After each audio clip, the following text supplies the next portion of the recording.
ശരിക്കും നിങ്ങളുടെ ഇൻ്റർവ്യൂ തുടങ്ങേണ്ടത് എങ്ങനെയാണെന്ന് ചോദിച്ചാൽ, നമ്മൾ തിന്നും എല്ലാ കശവിശയും ദഹിപ്പിച്ചു കളയുന്നു, നമ്മൾ തിന്നും എല്ലാ കശവിശയും ദഹിപ്പിച്ചു കളയുന്നു. ഇങ്ങനെയാണ് തുടങ്ങേണ്ടത്. കാരണം എന്ന് വെച്ചാൽ പാടാൻ പറ്റാത്ത ഞാനും പാടിപ്പോകുന്ന രീതിയിൽ നിങ്ങൾ പാട്ടുകൾ അത്രയ്ക്ക് എസ്റ്റാബ്ലിഷ് ചെയ്തിട്ടുണ്ട്. ഇത് പാരഡിയായിട്ട് കേൾക്കാൻ പറ്റുന്നില്ല. എനിക്ക് തോന്നുന്നു പല്ലവിയേക്കാൾ കൂടുതൽ സുധീറിന്റെ അനുപല്ലവികളുണ്ടല്ലോ. നിങ്ങൾ ശരിക്കും പാട്ട് എഴുതേണ്ട ആളാണ്. ആദ്യം ഈ പാട്ട് നമ്മളൊന്ന് പാടുന്നു, എന്നിട്ട് തുടങ്ങാം. നിങ്ങളുടെ സയന്റിഫിക് പാട്ടാണ് ആമാശയം. അതുകൊണ്ടാണ് നമ്മൾ ശാസ്ത്രീയമായ ഒരു അപ്രോച്ചിന് ആമാശയം തന്നെയാണ് ആദ്യം വേണ്ടത്. സായന്ത് മോൻ തിന്നോരാപ്പിൾ ലേശം ചീഞ്ഞതായിരുന്നു, തൊണ്ടേന്നിറങ്ങിയൊരാപ്പിളിൽ കീടാണുവാണിരുന്നു. സായന്ത് മോൻ തിന്നോരാപ്പിൾ ലേശം ചീഞ്ഞതായിരുന്നു, തൊണ്ടേന്നിറങ്ങിയൊരാപ്പിളിൽ കീടാണുവാണിരുന്നു. പിത്താശയക്കല്ല് തേങ്ങി ദഹനരസം കൊണ്ടുവാ, രോഗം രോഗം വയറിനുള്ളിൽ കളകളനാദം. നമ്മൾ തിന്നും എല്ലാ കശവിശയും ദഹിപ്പിച്ചു കളയുന്നു, നമ്മൾ തിന്നും എല്ലാ കശവിശയും ദഹിപ്പിച്ചു കളയുന്നു. ആമാശയം.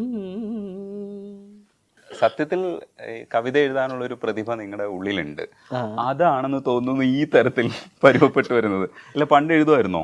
ഇല്ലില്ല, പണ്ട് എഴുത്തൂല, പാരഡിയും പണ്ടൊന്നുമില്ല. ശരിക്കും പറഞ്ഞാൽ ഇത് എപ്പോഴോ ഒരു സമയത്ത് ഇങ്ങോട്ട് വരെയാണ് ചെയ്തത്. പക്ഷെ പാട്ടൊക്കെ പാടും. ചെറിയ രീതിയിലുള്ള അത്യാവശ്യം നാട്ടിൻപുറത്തൊരു പാട്ട് പാടുന്ന ഒരാളൊക്കെ ചെറുപ്പത്തിലേക്ക്. പക്ഷെ എന്ന് വെച്ചാൽ നമ്മൾ പാരഡി ഒന്നും അങ്ങനെ, നമ്മൾ പാരഡി കേട്ടിട്ടുണ്ട്, ഈ ഡ്രൈവർ സാറിൻ്റെ ഇങ്ങനെ കേട്ടിട്ടുണ്ടല്ലോ, നാഷികൊക്കെ കേട്ടിട്ടെങ്കിലും പാരഡി ഒന്നും അങ്ങനെ ഇതുണ്ടായില്ല. പക്ഷെ പിന്നീട് എപ്പോഴോ പാരഡി ഇങ്ങനെ വന്നതാണ്, ഇടയ്ക്ക് വെച്ചിട്ടാണ് കയറി വന്നത് സംഭവം. പിന്നെ അങ്ങോട്ട് എഴുതി തുടങ്ങിയപ്പോൾ അതിന് വേണ്ടി തന്നെ ആയിട്ട് ഇരിക്കാൻ തുടങ്ങി. അപ്പോഴാണ് കൂടുതൽ പോണ വഴിക്കെല്ലാം പിന്നെ പാരഡി മാറി. ഇപ്പോഴും ഇടയ്ക്കിടയ്ക്ക് വരികൾ വന്നുകൊണ്ടിരിക്കുമല്ലേ? എവിടെയെങ്കിലുമൊക്കെ നമ്മൾ, എനിക്ക് യാത്രയിലാണ്, എനിക്ക് വീട്ടിലോ അല്ലെങ്കിൽ റൂം എടുത്തിരുന്ന് എഴുതിയാലോ ഒന്നും കിട്ടൂല. നമ്മൾ വണ്ടിക്ക് യാത്ര ചെയ്യും, ഒറ്റക്ക് പോകുമ്പോൾ പോണ സമയത്തൊക്കെ എന്തെങ്കിലും ഒരു സ്പാർക്ക് ചെയ്തൊരു വരി വരുന്നു. അപ്പോൾ അത് നമുക്ക് ആ പടത്തിൽ, ഞാനിപ്പോൾ ശ്രദ്ധിക്കണം, ചില പാട്ടിൻ്റെ വരികൾ നമുക്കറിയാം. ഇപ്പോൾ ആമാശയം തന്നെ എടുത്താൽ നമ്മൾ സായന്ത് മോൻ തിന്നൊരാപ്പിൾ, അപ്പോൾ ഞാനത് പിടിച്ചത് ഫസ്റ്റ് ആമാശയം എന്നുള്ള വരി എനിക്ക് കിട്ടി, ഒറ്റ വരി. പിന്നെ എനിക്ക് അതിൻ്റെ കണ്ടിന്യൂസ് വേറെ വരികളുണ്ടായില്ല. പിന്നെ എനിക്ക് ഞാൻ റൂമിൽ ചെന്നിട്ട് ഇത് ഒരു ദിവസം നോക്കിയപ്പോൾ ഇങ്ങനെ കിട്ടിയ വരി എന്ന് പറഞ്ഞാൽ പിന്നെ അനുപല്ലവിട്ടാണ്. അനുപല്ലവിൽ മറ്റേ സായന്തനത്തിൻ്റെ കണ്ണിൽ സായന്ത് മോൻ തിന്നൊരാപ്പിൾ, അങ്ങനെയാണ് കിട്ടി തുടങ്ങിയത്. പിന്നെ അവിടെ തൊട്ട് പൂരിപ്പിച്ച് പിന്നെ തുടക്കം മുതൽ. പക്ഷെ സായന്തനം സായന്ത് മോനാവുമ്പോൾ എത്ര സിങ്ക് മീറ്റർ മാത്രമല്ല, നിങ്ങൾ ഈ അർത്ഥം കൊണ്ടുവരുന്ന സംഗതി ഉണ്ടല്ലോ, അത് ഒറിജിനൽ പാട്ടിൽ പോലും ഇത്രയും ഒരു കഥ പറച്ചിൽ രീതി ഉണ്ടാവില്ല. ചിലപ്പോൾ ചില വരികളൊക്കെ ചാടിയൊക്കെ പോയിട്ടുണ്ടാവും. പക്ഷെ ചാടാതെ തന്നെ ആ അർത്ഥത്തിനകത്ത് നിന്ന് ഈ മീറ്ററിലൊരു സാധനം എഴുതുക, ഇതൊരു അസാധ്യമായിട്ടുള്ളൊരു സംഗതിയാണ്. ശരിക്കും പറഞ്ഞു കഴിഞ്ഞാൽ ഈ ഫണ്ട് സപ്പോർട്ടിന്റെ ടൈമിൽ ഇത് ചെറിയ രൂപത്തിലാണ് വന്നതെന്ന് തോന്നുന്നു. പിന്നീടാണ് ഇത് സ്റ്റേജിലേക്ക് വലിയ രൂപത്തിൽ പാരഡി ആയിട്ട് പരുവപ്പെട്ടത്. അതെ അതെ, ഇത് പിഷാരുടെ പരിപാടിയിൽ ഒരു ചെറിയൊരു സ്കിറ്റ് പോലെ ചെയ്തു പോകുന്നതാണ് നമ്മൾ. പക്ഷെ അതിനിടയ്ക്ക് എപ്പോഴും ഒരു 4 പേര് പാടിയപ്പോഴാണ് ഇങ്ങനെ സാധ്യത കിടപ്പുണ്ടെന്ന് മനസ്സിലാക്കിയത്. പിന്നെ പിഷാരടി അങ്ങനെ ചെയ്യാൻ പറഞ്ഞു, നമുക്ക് പാരഡി എഴുതാം. പിന്നുള്ള ഓരോ സ്കിറ്റുകളിലൊക്കെ ഈ പാട്ട് കയറ്റി തുടങ്ങി. അപ്പോൾ അവിടെ നിന്ന് പിന്നെ പാരഡിക്ക് ഉള്ള ഇതായി മാറിയത് ആ പരിപാടി.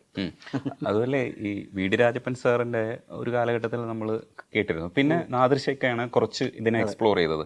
പക്ഷെ അതിന് ശേഷം കേൾക്കുന്ന പേരായിട്ട് ഇപ്പോൾ ഒരു നടനപ്പുറത്തേക്ക് സുധീർ മാറിയിട്ടുണ്ട്. ഇതൊരു ഹാപ്പിനെസ് ആണ്. ഈ ഹാപ്പിനെസ് മുന്നോട്ട് പോകുമ്പോൾ അഭിനേതാവ് എന്നുള്ള രീതിയിൽ സെറ്റിലൊക്കെ ചെല്ലുമ്പോൾ എല്ലാവരും എക്സ്പ്ലോർ ചെയ്യാൻ ശ്രമിക്കുന്നത് ഇത് തന്നെയല്ലേ? അപ്പോൾ അവിടെയും പുതിയ പുതിയ പാട്ടുകൾ ഉണ്ടാക്കും. അതേ ഈ ആവർത്തിച്ച് കേൾക്കാനും താല്പര്യം ഉണ്ടാവും, പുതിയ പാട്ടുകൾ കേൾക്കാനും താല്പര്യം ഉണ്ടാവും. അങ്ങനെ സെറ്റിൽ ഇരിക്കുമ്പോഴൊക്കെ ഈ പുതിയ പാട്ടുകൾ വല്ലതും ആശയം കിട്ടിയിട്ട് അത് പിന്നെ സ്റ്റേജിൽ അങ്ങനെയാണ് മിക്കതും. ചില സമയത്ത് സെറ്റിൽ വെച്ചൊക്കെ ചില പാട്ടുകൾ ഉണ്ടാകുമ്പോൾ 3-4 പേരെയൊക്കെ അവിടെ പാടുമ്പോൾ അവർ ഇനിയിപ്പോൾ ഒരു പാട്ട് കിട്ടിയല്ല എന്നൊക്കെ പറഞ്ഞിട്ട് അതുമായി ബന്ധപ്പെട്ടൊക്കെ എന്തെങ്കിലും കിട്ടാറുണ്ട്. ഈ പറഞ്ഞ പോലെ കീരവാണി സാറിന്റെ ശിശിരകാലം അതിനെ മാറ്റിയിട്ടുള്ളതുണ്ടല്ലോ, അടിപൊളി പരിപാടിയാ. ശശിയുടെ മോള് ശശികലയ്ക്ക് പുനർവിവാഹമോ, അത് സാധ്യമാകുമോ? ഒളിവിലായ അളിയനിന്ന് പിടിയിലാകുമോ? പരോൾ സാധ്യമാകുമോ? ഓ അല്ല, അതിന്റെ ഇടയ്ക്കുള്ള സാധനം കൂടെ ഉണ്ട്. നിങ്ങളുടെ രണ്ടിടങ്ങളിൽ ബോംബ് സ്ഫോടനം, ചെന്നിടങ്ങളിൽ പീഡനങ്ങൾ വേറെ. ഓ അളിയനെ കുറിച്ചാണത്. അതെ അതെ അതെ അതെ. ഈ സുധീറിനെ ഏറ്റവും കൂടുതൽ പ്രശംസിക്കുന്ന എനിക്ക് തോന്നുന്നു പാടാനുള്ള ഒരു മിടുക്ക്. മിടുക്ക് എന്ന് വെച്ചാൽ ഇപ്പോൾ വി ഡി രാജപ്പൻ സാറിന്റെ ഒരു ഇതിനകത്ത് എപ്പോഴും ആ പാരഡിയെ തന്നെ സാറിന്റെ വോയിസിൽ സാറ് നിർത്താൻ ശ്രമിക്കും. പക്ഷേ സുധീർ ചെയ്യുന്നത് എന്താണെന്ന് വെച്ചാൽ പാരഡി അല്ല, ഈ കഥയ്ക്ക് വേണ്ട ഫീലിങ്സ് ആണ്. അതും പാട്ടിൽ എന്ത് ഫീലാണോ ഉപയോഗിച്ചിരിക്കുന്നത് അതിനനുസരിച്ചുള്ള കഥയാണ് ഇവിടെ പറയുന്നത്. ഇല്ലെങ്കിൽ ആ പറയുന്ന കഥ ഈ ഫീലിൽ തന്നെ പറയാൻ വേണ്ടി ശ്രമിക്കുന്നുണ്ട്. അതൊരു ശ്രദ്ധ, അത് വേറിട്ടതാണ്. കാരണം രാജപ്പൻ സാറിന്റെ സ്റ്റൈലിൽ കംപ്ലീറ്റ് കോമിക് ആക്കാനാണ് ശ്രമിച്ചിട്ടുള്ളത്.